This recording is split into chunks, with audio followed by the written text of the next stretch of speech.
मागच्या ब्लॉगमध्ये तुम्ही पाहिलं होतं की मी रस्त्याने चालली होती एवढ्या उन्हात नव्हती मी, काय तुम्हाला सांगू एवढं गावाला ऊन होतं. तर जाऊयात त्याच्या पुढचा मी ब्लॉग करते आहे कंटिन्यू. तर चला बघूयात मी काय काय केलं होतं. तर सकाळ सकाळी मस्तपैकी या बंबातनं गावच्या आंघोळ केली होती. येस गाईज, आंघोळ केली होती मी एवढं कडक उन्हातून. त्यानंतर माझं आवरून बिवरून झाल्यानंतर निघाली होती मी माझ्या गावाला.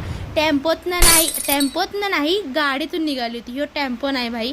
त्यानंतर आमच्या घराच्या बाजूला एवढं मोठं गुलाबी जास्वंदाचं झाड होतं. मीच पहिल्यांदा बघितलं होतं, सो मी म्हटलं त्याची क्लिप घ्यावी. काय भारी झाड वाटतंय ना हे, गुलाबापेक्षा पण कमी नाही झाड आहे. त्यानंतर आमच्या बाजूच्या रानातला हा गहू होता. आमच्या नव्हता पण बाजूच्या रानातला हा गहू होता. कसा आला एकदम कमेंटमध्ये सांगा, एकदम भारी दिसतोय का नाही. त्यानंतर तुम्ही माझी जी मागची सिरीज बघितली होती गावची, त्याच्यामध्ये मी सगळी रोपं दाखवली होती तुम्हाला, जी मी लावली होती वांग्याच्या झाडाची. तर त्याला आता मस्तपैकी फुलं आणि वांगी आपली आलेली आहेत, देशीमध्ये एकदम टॉपमध्ये आलेली आहेत. त्यानंतर ती वांग्याची झाडं बघून त्यानंतर मी आवरायचं बघितलं. आणि कसा वाटलं तुम्हाला आजचा ब्लॉग कमेंटमध्ये सांगा. भेटूया उद्याच्या ब्लॉगमध्ये. बाय.